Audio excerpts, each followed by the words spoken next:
சொரிமுத்து ஐயனார் கோவில் நெல்லை மாவட்டம் பாபநாசத்துக்கும் காரையார் நீர்த்தேக்கத்துக்கும் இடையே உள்ள மேற்கு தொடர்ச்சி மலையில் அமைந்துள்ளது. இங்கே மகாலிங்க சுவாமி, பூரண புஷ்கலா சமேத சாஸ்தா, சொரிமுத்து ஐயனார், அகத்தியர், சங்கிலி பூதத்தார் ஆகியோருக்கு தனிச்சன்னதிகள் உள்ளன. முற்காலத்தில் இமயமலையில் உமையம்மைக்கும் ஈசனுக்கும் நடைபெற்ற திருமணத்தை காண 33 தேவர்களும் ரிஷிகளும் கூடியதால் வடதிசை தாழ்ந்து தென் திசை உயர்ந்தது. இதனை கண்ட சிவபெருமான் தென் திசையை சமன்படுத்த அகஸ்தியரை பணித்தார்.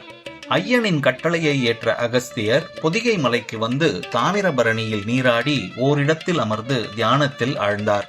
தியானத்தில் அவரது ஞான பார்வையினால் ஒரு ஜோதி தோன்றி மறைவதை கண்டார். அந்த ஜோதி தேவர்கள் சாஸ்தாவான மகாலிங்க சுவாமியை பூஜை செய்த காட்சியாகவும் மகாலிங்க பெருமானை வழிபடும் காட்சியாகவும் அமைந்தது. இதனை கண்ட அகஸ்தியர் ஆனந்தம் அடைந்து இங்குள்ள மும்மூர்த்திகளை வழிபட்டு இத்தலத்திற்கு வருவோர்க்கு துன்பங்கள் யாவும் தீயிலிட்ட பஞ்சு போல் விலகிட வேண்டிக் கொண்டார். அவர் வேண்டிய வரம் கிடைத்த அதே நேரம் சாஸ்தாவை தேவர்கள் பூச்சொரிந்து வழிபட்டனர். அதனாலேயே அவர் சொரிமுத்து ஐயனார் என்று அழைக்கப்பட்டார் என்று கூறுகின்றனர்.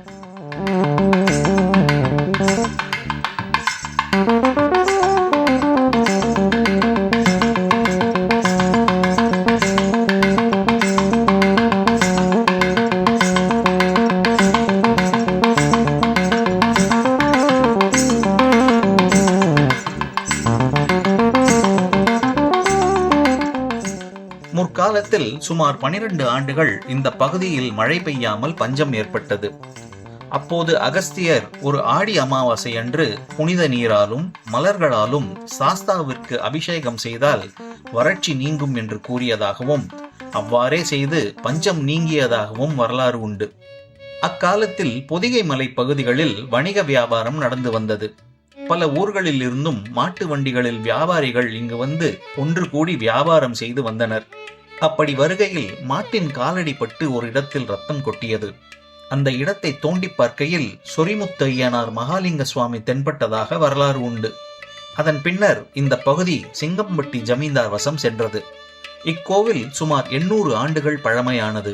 முருகனுக்கு அறுவடை வீடுகள் உள்ளது போல் சாஸ்தாவிற்கும் சொரிமுத்து ஐயனார் கோவில், குளத்துப்புழை, அச்சங்கோவில், பந்தளம், ஆரியங்காவு, சபரிமலை என அறுபடை வீடுகள் உள்ளதாக வரலாறு கூறுகிறது.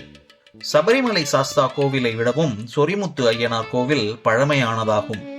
இக்கோவிலில் பொம்மக்கா, திம்மக்கா, பட்டவராயர், பெரிய தளவாய் மாடசாமி, கரடி மாடசாமி, தூசி மாடசாமி, கசமாடன், மாடத்தி அம்மாள், பிரம்மராட்சி அம்மாள், பேச்சியம்மாள், சுடலை மாடசாமி ஆகியோருக்கும் தனிச்சன்னதிகள் உள்ளன.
அனைத்து சாஸ்தா கோவிலுக்கும் இக்கோவில் தலைமை பீடமாகும்.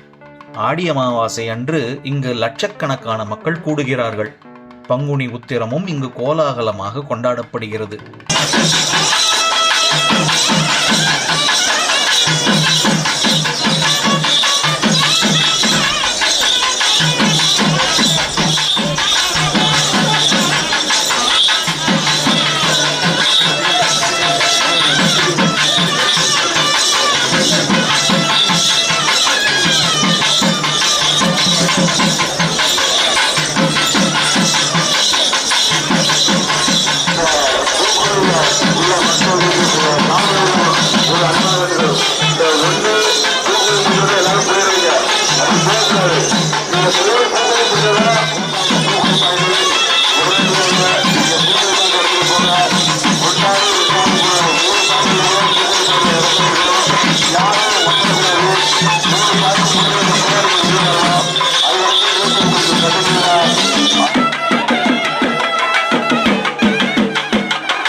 நம்பிக்கையுடன் வழிபடுவோருக்கு துன்பங்கள் எல்லாம் நீங்கி மன அமைதி கிடைக்கும் என்பது திண்ணம். தென் தமிழகத்தின் வனப்பகுதியில் இருந்தாலும் உலகப் புகழ் பெற்று விளங்குகிறது இந்த சொரிமுத்து ஐயனார் கோவில்.